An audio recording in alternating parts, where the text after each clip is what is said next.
What's up, everybody? It's your shot, Buie. Consider hitting the like and subscribe button as I upload videos on a weekly basis covering the hottest topics in sports, especially if it is OU related. This is Ballin' with Buie.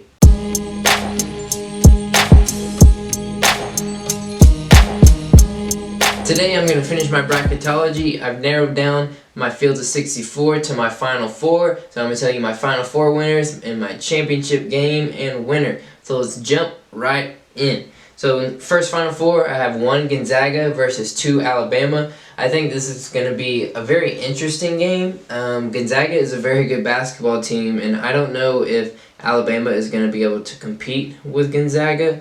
I think Alabama is going to make it to the Final Four just because they have kind of an easy field. I think that their path to the Final Four is relatively easy compared to the other 1 and 2 seeds in their other regions. I think they have the best chance to make it to the Final Four in their area.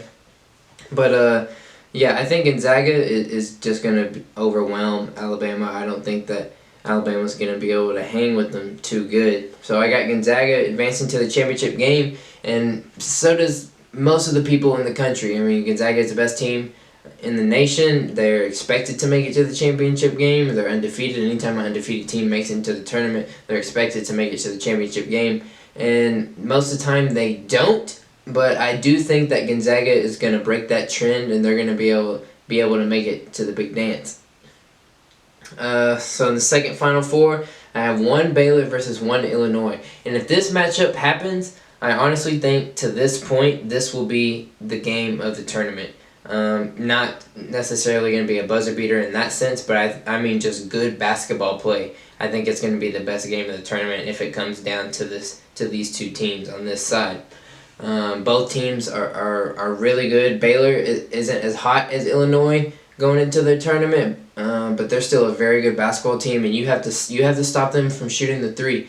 I'm not saying they're nearly as good as the Warriors, but when you play the Warriors, when they're got a healthy Klay Thompson and Steph Curry, you have to stop them from shooting the three, and if you don't, they're going to absolutely destroy you. So that's what teams are going to have to do in the tournament if they want to stop Baylor, and that's what Illinois is going to have to do if they match up against them. They're going to have to stop Baylor on the three-point line, and if they can do that, if they can just slow them down just a little bit, I think Illinois is going to be able to pull it off. Illinois, one of the hottest teams in the country right now. They just won the Big Ten championship. They're rolling in hot. They've beaten several good teams coming into this tournament and on their way, I think, to the Final Four easily.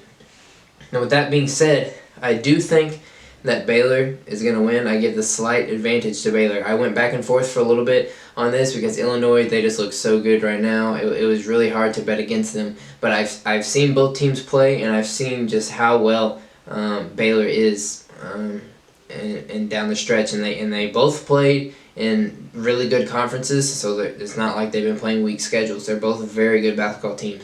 But I just give the slight edge to Baylor. I could see it going either way, honestly, if it comes down to it, but I do give the slight edge to Baylor to set up a huge national championship game, which I think most people wanted to see this game happen earlier in the year because it was scheduled to happen, 1 Gonzaga versus 1 Baylor. They were supposed to play earlier, and it got postponed due to COVID issues, or it got canceled because they never rescheduled it. But I think that this is a game that a lot of people in the country want to see. It's a game that was supposed to happen earlier and didn't, and it's a game that I want to see. I want to see Gonzaga and Baylor because I think they're the best 2 teams in the country. They've been the best 2 teams in the country from the beginning of the season, and I still think that they're the best 2 teams in the country. Gonzaga obviously is the best team in the country, and then there's been argument that Baylor is 2nd, 3rd, 4th, kind of wishy-washy down the stretch. But I do think that Baylor is still a very good basketball team. With that being said, man, it's really hard to bet against the Zags. They are really good. Their starting 5 is really good. They are starting a freshman, but it's a very talented freshman. And then on the other side, I've spoken about Baylor numerous times, so I don't really need to go there again. But, man, this again is a tough game for me to pick.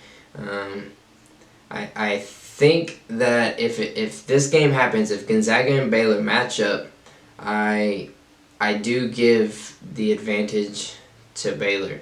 Just because I can't imagine a team having a complete undefeated season and topping off with a national championship. I think that's just too cliche for me to pick. It's too easy for me to pick. A lot of people around the country are going to pick the Zags to win it all, and I think that pick is too easy. I'm hesitant that they're going to make it to the championship with Iowa in the Elite Eight. I think that's going to be a tough matchup for them with Luka Garza, but I think that they will make it to the national championship, and I cannot give them the edge and say that they're going to be an undefeated national champion. That's just too easy. It's too easy to pick that, and that's not what March Madness is about. It's not about easy. It's about expecting the unexpected. And not that Baylor is an unexpected national champion. There's still a lot of people that think that Baylor can win it all, but people haven't been as confident in them lately. I've seen a lot of people picking Illinois to beat Baylor, and a lot of people picking Illinois to win it over the Zags, because Illinois, like I said, is a very good basketball team. But either way, say Illinois advances to the national championship, I think that they pull it out over the Zags. I don't think the Zags are winning the national championship. I think it's going to come down to Baylor and Illinois for the national championship, whichever team makes it out of that region. But yeah, I think Baylor's going to be national champs representing the Big 12. Texas Tech made it 2 years ago against Virginia, and they lost. And then we all know last season March Madness was canceled due to COVID. So hopefully Baylor can bring it home for the Big 12, represent. We'll see. March Madness is one of my favorite times of the year. A lot of action happens, a lot of upsets, a lot of things you don't expect to happen. It's a good time. So buckle in. Catch y'all later. Deuces.